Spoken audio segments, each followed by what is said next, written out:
Bonjour à tous, nous revoici sur le site des mines de Pou et aujourd'hui je vais vous faire un petit tour du propriétaire. Vous pouvez remarquer que on est quand même entouré vraiment de verdure.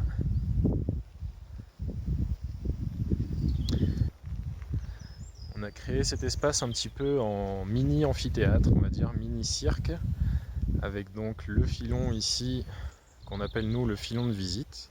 C'est le premier filon que nous avons redécouvert lorsqu'on a commencé les prospections sur ces terrains.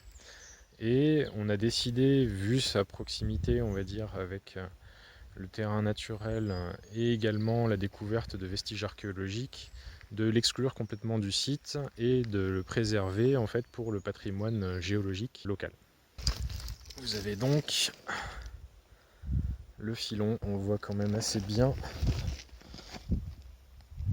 les blocs d'améthyste en place et ça remonte comme ça sur plusieurs mètres. Ce premier filon, il a une largeur d'1,40 m au plus large, mais vous allez voir que le second peut aller encore bien plus loin. Alors en sortant du petit sentier qui mène au filon de visite, on tombe derrière sur l'état de stock des campagnes de prospection et une première zone de fouille dédiée aux visiteurs avec ici vous voyez la tonne à eau pour permettre de nettoyer vos trouvailles. On est vraiment du coup sur le contrebas en fait de la zone de déblai qui a été créée lors des campagnes de prospection et on se dirige ensuite vers la partie basse de la carrière. C'est le chemin qui va par ici.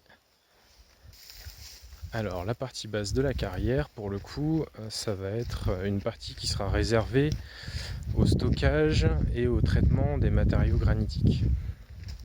Petite anecdote locale, ce qu'il y a derrière moi, c'est une ancienne petite carrière de pierre à bâtir. Il y a ici donc encore très dur qui n'a pas été érodé et duquel du coup les anciennes générations sortaient donc des linteaux et des pierres à bâtir pour les habitations locales.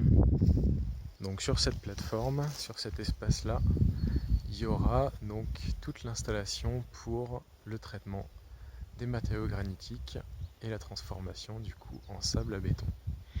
Bon, et la métisse dans tout ça, et quand est-ce que tu vas aller nous montrer au plus près du filon, voire nous sortir un petit morceau d'améthyste toute fraîche là?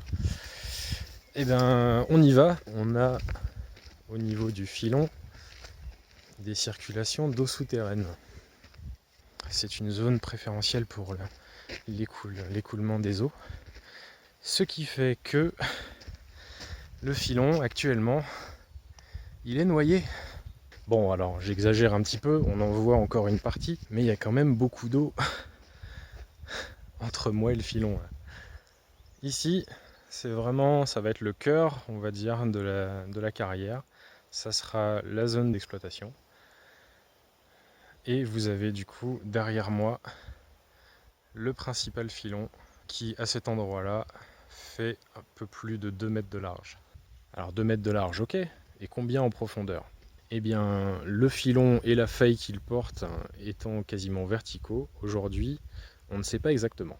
Nous avons utilisé ce qu'on appelle de la géophysique pour pouvoir obtenir une certaine image du sous-sol et avoir une première idée de la continuité en profondeur en fait, du filon.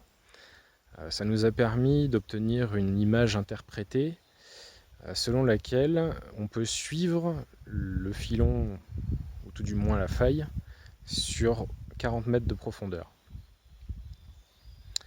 Et après, en fait, on n'a plus l'image. Mais ça peut se continuer très loin comme ça.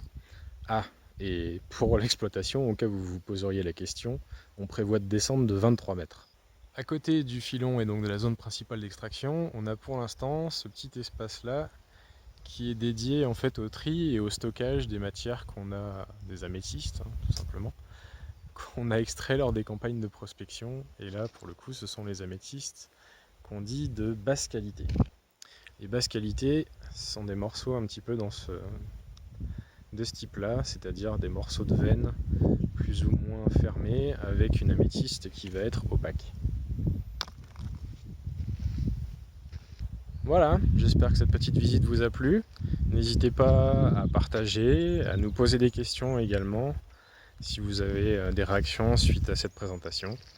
Quant à moi, je vous dis à bientôt sur la carrière.